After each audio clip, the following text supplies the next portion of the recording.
Good morning, Dubai. Happy weekend. Yes, it's Friday. We are so excited to ring the weekend in with you. Our top stories today. Dubai is getting a massive beach makeover. And we'll also be talking about men who have been arrested for the murder of an Israeli in Dubai. A school has banned a viral energy drink. And a Bitcoin tower is coming to Dubai and what is happening there. But before that, welcome back, Casey. Thank you. You have been missed. Wearing my abaya, eating Saudi food, meeting Saudi people. It's been great. Look at you. Yeah, it's amazing. Just enjoying the wonders of Saudi. What was the best part? The people. Hands down, the people. Very sweet. Put us to shame in their hospitality. Like the Saudi, we have our sister website, Lovin Saudi, came to meet me at the airport, took me for burgers, took me to Riyadh Boulevard, took me to the movies. And like, you know what? It was genuine. They took you for burgers. It was genuine. Like, and then when you're meeting everything else, like, oh yeah, they're all in like such good spirits the whole time. It was so great. I know the female team members took you out for like just a ladies' day a couple of days after, no? That you when were we there? went to Riyadh Boulevard, we walked around, we saw it. By the way, can I tell you what they have there? They have, so Riyadh Boulevard is a totally redeveloped place. It looks like Times Square in New York. It's got all these massive, really bright billboards. And I was thinking, oh my God, it smells amazing. And you know, culture here, you just like, everyone smells pretty good. So I thought it was the people. Yeah. No. They have these boxes that they have, and it's a Riyadh season smell. And they have these boxes all through kind of the greenery and all around the area that lets out this perfume. Like the oud smell? It's not even oud, it's like a perfume. Oh, wow. So, and it just goes, and you even see it coming up. It's the whole place. Is it what they have in hotels? Like when you go into a hotel and it smells like cinnamon and you know they have these yeah, like... but this is outdoor in a massive aroma. space. So imagine being in a massive park and it just smells like perfume. You're like, the whole place smells amazing. Oh, wow. Oh, wow. That is so good. Yeah. That is so good. That is the dream. Like a venue that smells nice 24/7. And then they have the same scent throughout wherever it's the season. So you just recognize the season with the smell, which is genius. And that's so good. It's like when you travel out of Saudi, right? And you smell that same scent again. It's like instant flashbacks, you know, to when you were in Saudi. And there were so many bougie coffee shops, like so much great food. Fancy. You know, salad bars at 10 o'clock packed, like cars everywhere. It was great. Is it like Europe where things shut down quite early, or no, they're open till well, quite I late? was only out. I wasn't out that late, so I didn't really know. But it was like 10 o'clock at night and the streets were busy. It seems like it's a very late culture. But the kids go to school at like 6 a.m. 6 a.m.? 6 a.m. School starts at 7. They're in at 6. So whatever they're having in Saudi, because it's a late culture, but yet the schools and like government offices are in early. But did you feel FOMO of just like missing things out over here, like all the birthday celebrations you had in the office? No, but why is what month are we in? May is birthday month. Birthday month. I was only there 2 days, so. Oh yeah. It was a good stretch. It really felt like quite some time. But while I was away, a lot of big news. Including our top story today, which is Dubai is getting a massive beach makeover. Not that it needed it, but it basically means an extension. So yesterday, His Highness Sheikh Mohammed bin Rashid Al Maktoum, Vice President and Prime Minister of the UAE and ruler of Dubai, he approved the master plan for Dubai public beaches. And yes, that is the free ones, which will see the length of the Emirates public beaches increase by 400% by 2040, and that's no mean feat. They're also going to increase the services on these beaches by 300% by 2025, which is not that far away. So if you love beaches, it's about to get a whole lot sandier when the total beach area in Dubai will increase from 21 kilometers to 105 kilometers. As part of the new plan, a 4,000-meter cycling track will be added to Al Mamzar public beaches, and 9% of its public beaches will be designated for night swimming in 2023. Along with that, Jebel Ali Beach, which you may know and love, that's going to be massively redeveloped. And as we said, the Al Mamzar public beach will also get underway, and length of cycling tracks will rise by 20%. So as an overall master plan, they're going to increase the length of beaches. They're going to ensure there's more facilities, more cycling tracks, more walking tracks, more food courts at the beach. Just like a whole, if you think of like JBR, just think that multiplied by 9 more times. I just want beaches to become a go-to plan for Dubai residents. Have you been down a Kite Beach on a... I'm just hanging out with the wrong people then. Yeah, it's packed. It's packed. Oh, yeah. 100%, yeah. Absolutely packed. People are there from, I think, way before 9 a.m. Way before 9 a.m. it starts getting packed. And they're just like out there lounging with their sunbathing gear. And they're out into the, the stalls and just getting a refreshment. And they have all these like amazing salad bars and like just tasty, tasty food trucks. Yeah. Yeah. Oh, it's just going to get better and better. It's going to get better and better. And I find like in the beaches in Dubai, some of the waters, there's more waves and stuff. So like Kite Beach is amazing because it's so natural, the environment. And you do get people like kite surfing. Like it's such a vibe, like sunsets in the evening. People are out like even, kite surfing and whatever you do with boards in the water. And they're sailing and it's wakeboarding, but not when they're at the shore. And they're just going to multiply that. And like down at Jebel Ali, that's such an amazing beach area, but it hasn't been developed in terms of they don't have massive facilities there. It used to be dog friendly, but they removed that. But there's a big beach there that they're going to look at redeveloping. Al Mamzar Beach is going to get more cycling tracks. So it's an amazing... Have you been to the Jebel Ali beach? I used to go there a lot in the mornings and it's perfect. But there's no facilities there. So there's no... I don't remember there being a bathroom there. Maybe there is more recently, but there's no actual facilities for people. So yes, it's perfect to go for an evening walk, but actually in terms of like a parking facility and stuff, they don't have that much. Yeah. So that's all going to be changed. There'll be like food courts at it. Nice. So if you love it, it's a new, there'll be new free facilities rolling out across the city, basically. That's amazing news. That's literally music to our ears. And speaking of washrooms and like public washrooms in these beach areas, like we know Kite Beach has such a clean trailer washroom. It is insane. Anywhere else you go in the world, the beach washroom will be the dirtiest. Like you don't even contemplate of stepping foot inside. Like you just don't. It's like you hold it till you get to your hotel or your house or whatever it is. But in Dubai, you can actually... You can use public toilets in other countries. I don't know, like personally, I would never. Come to Ireland, you can use them. Oh, in Ireland. Okay, fine. That's all I know. Like when I went to, I don't want to name the places, but like it was so bad. It's just because you're on the Dubai level. So whenever, it doesn't matter. It's like when we talked about public bathroom or airport bathrooms. Yeah. Dubai is a level up from my home bathroom, It's just like there's so much space. The lighting is amazing. I could get ready there. And then you go to any other airport in the world. Yeah. And it's a bit of a... Actually, I must say Saudi was okay. Saudi was good. Saudi was good. Yeah. Yeah, they were okay. I was talking to my friend yesterday and we were just talking about like load shedding. You know what's load shedding? Like when there are power cuts. Like in Dubai, we're so privileged. It's like we don't realize like when it's raining or anything, we just like, we take it for granted. Like, okay, nothing's going to happen. Like you just sit indoors, your TV is working as normal. Everything's working as normal. I don't know about Ireland, but like you go to Sri Lanka, you go to Bangkok, go to any other place in the world, right? Like the Philippines, whatever, you have like power cuts when it rains. And it's like over here, then you just realize your privilege here. Yeah, I think that like every conversation we have about other countries, we are reminded of our privilege. It's insane. But we move on to our next story. So, in tragic events as of recent, Dubai police arrested culprits for murder of an Israeli resident. So in recent news, Dubai police apprehended a group of Israeli nationals in connection with the murder of another Israeli citizen in central Dubai. So Dubai media office took to Twitter to announce the arrest, stating that Dubai police said that it arrested a number of Israeli nationals after they assaulted and caused the death of another Israeli national, and the arrested individuals will be handed over to the Dubai public prosecution to initiate further legal proceedings. Now, Israel's foreign ministry spokesperson confirmed that the tragic incident to AFP, stating that the 30-year-old Israeli citizen has been fatally stabbed. On Thursday evening, Dubai police disclosed that a family disagreement sparked a lethal assault on the Israeli citizen in Dubai by 8 fellow Israelis.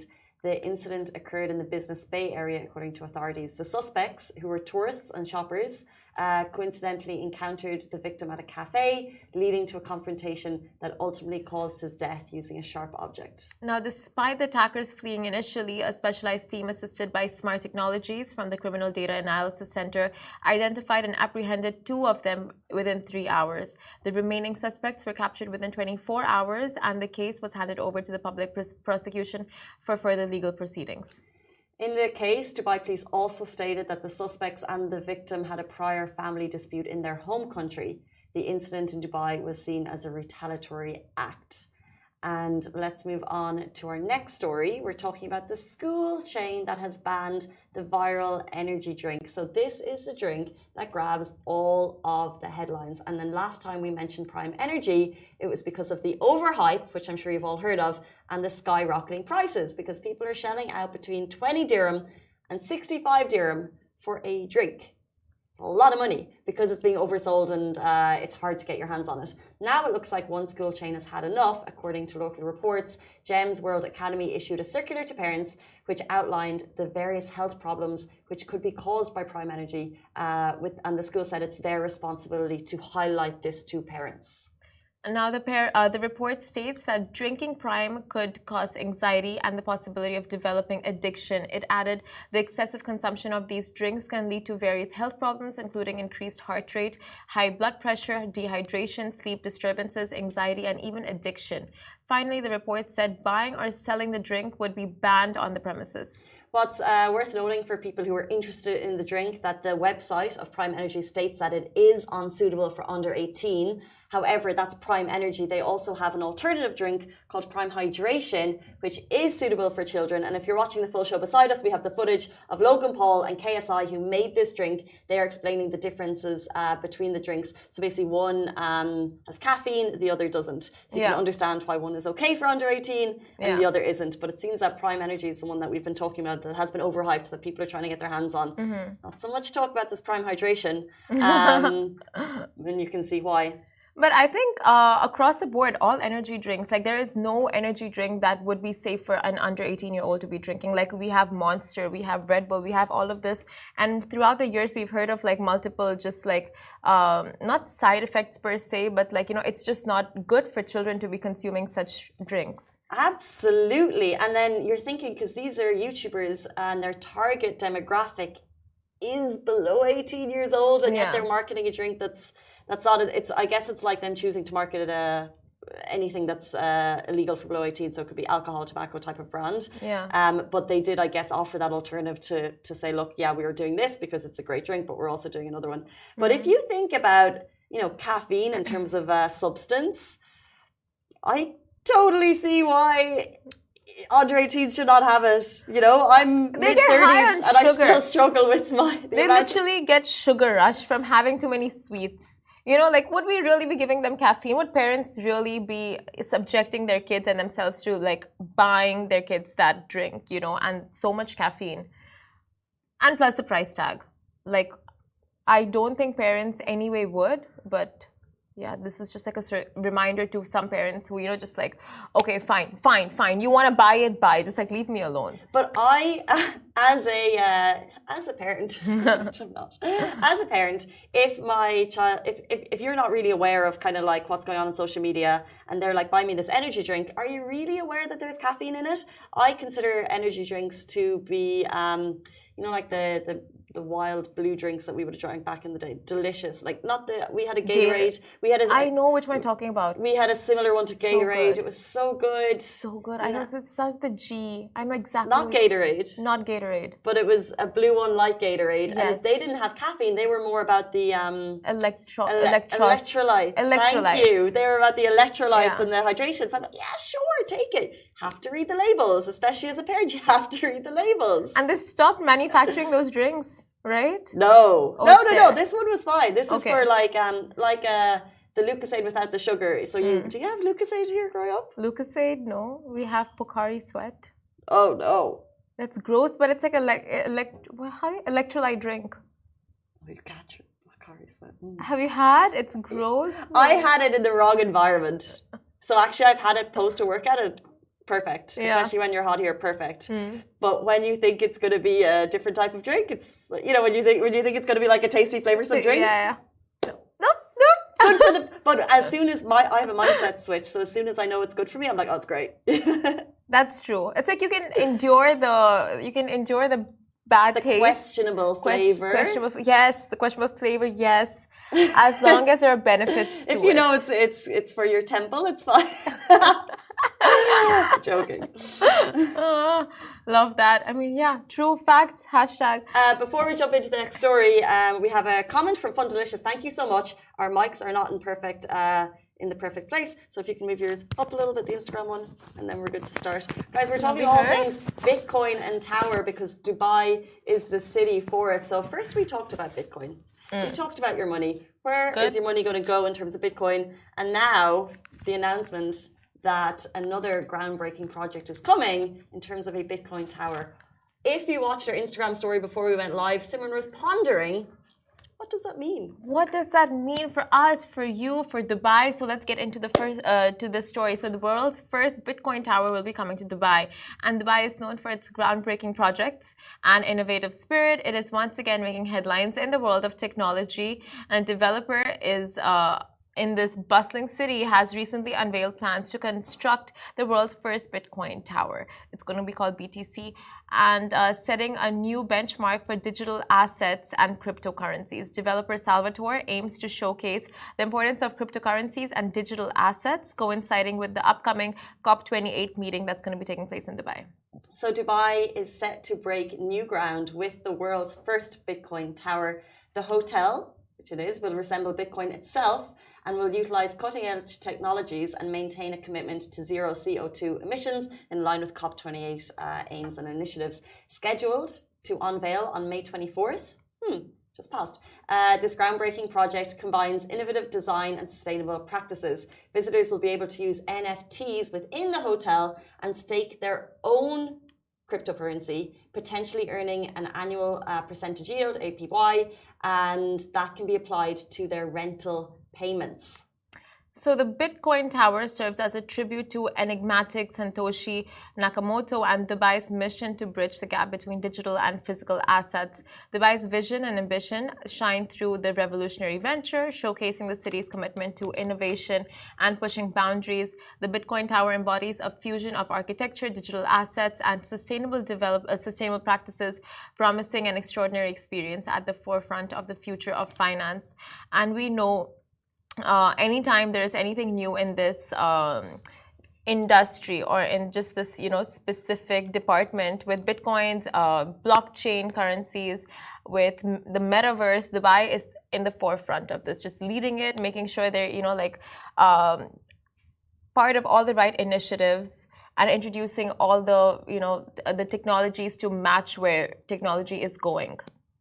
Yeah, and it's I find anything that mentions Bitcoin or the metaverse kind of hard to really understand. Yeah. But what's interesting is they mentioned there that, the creator of Bitcoin, that this is kind of like a tribute to him. And what they said is that it's going to be a virtual version in the metaverse. So you can go and there'll be a lot of virtual. I'm still a bit confused. Doesn't make sense. I'm still a bit confused. So I look forward to seeing what it's going to be like. I think maybe it's a hub. In terms of you can, as we said, you can like stake your own Bitcoin there. Yeah. Start and then, you can earn and then, pay for your rent via Bitcoin, which is obviously another step towards it. I guess. I don't know. The only thing I can say about cryptocurrencies is that it's so volatile. Very volatile. Yeah. But if you get it and you're studying it, you can do really well.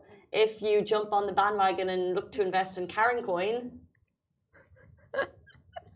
and if it's like 3 years later and everyone's already like got up and then you're jumping in, I think you're just following the crowd. But I think if you truly understand it, you try and get in early with new coins. You know what? I'll tell you the most recent thing that happened with, not the most recent thing, like a couple of months back when Elon Musk, right, when he took over Twitter, he changed all of the logos to the Shiba Dogecoin logo and that dog Shiba Inu, and it's like you would expect the stocks to go up, right? You would expect the price of Dogecoin to go up and like just the value of it, but nothing really happened. But then if you expect it, it's like, why? Why should the value of a currency? But like that is very much connected. That's exactly, I get it, and that's exactly how it should be. But at the same time, this is a currency that, if it's to actually have value in future, it's a currency that we should be using to eventually trade, like this is for the hotel. If that's going to happen, it should not be so volatile that it should, dip and dive based on, a market manipulator. Yeah, market manipulator. So, yeah. But yeah. Exactly. That's all the information we have for you related to Bitcoin and Metaverse. No, nothing. That's what the only thing I didn't understand there is that because according to trends of what Elon Musk has been tweeting out with Dogecoin, and every time he puts out a tweet about Dogecoin, like the value increases, decreases, like it shifts.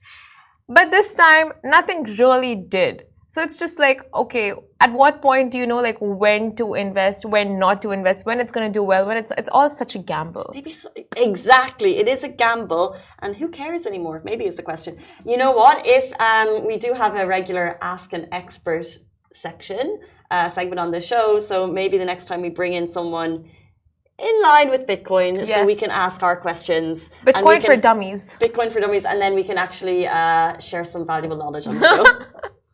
Stay tuned for that. 8:53, nearly 8:54 on a Friday morning, which means yes, it's the weekend. Simran's writing up our what's on this weekend. It's going to be on live later in the day with all of the coolest things happening in Dubai this weekend. But as always, we live through you as people. We love your DMs. Share with us everything that you're doing this weekend. If you're going night swim, if you're at the beaches, if you're going brunching, we want to see your stories, the good, the bad, and the ugly. That's all we have time for today. Goodbye from me. It's beautiful. Goodbye from me. You guys have a great weekend.